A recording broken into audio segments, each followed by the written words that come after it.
7. liður Kjarnaskógur Brunná ósk deiliskipulagsbreytingu og til máls tekur bæjarfulltrúi Andri Teitsson.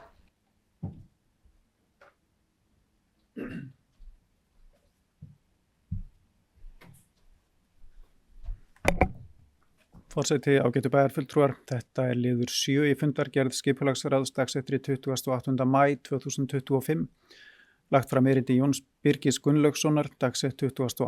maí, síðastliðin fyrir hönd umhverfis- og mannvirkjasviðs Akureyrarbæjar þar sem óskað eftir að gerð verði breyting á deiliskipulagi Kjarnaskógs og Hamra. Í breytingunni felst að svæði vestan Brunnár verði breytt í skógræktarsvæði og útivistarsvæði með nýjum stígatengingum. Skipulagsráð leggur til við bæjarstjórn að tillagan verði auglýst samkvæmt 1. málsgrein 43. greinar skipulagslaga nr. 123/2010. Takk. Þökkum bæjarfulltrúa Andri Teitssyni fyrir, orðið laust.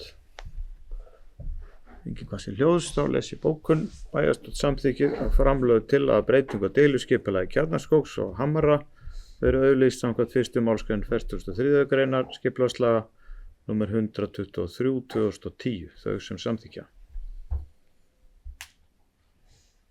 Það eru allir.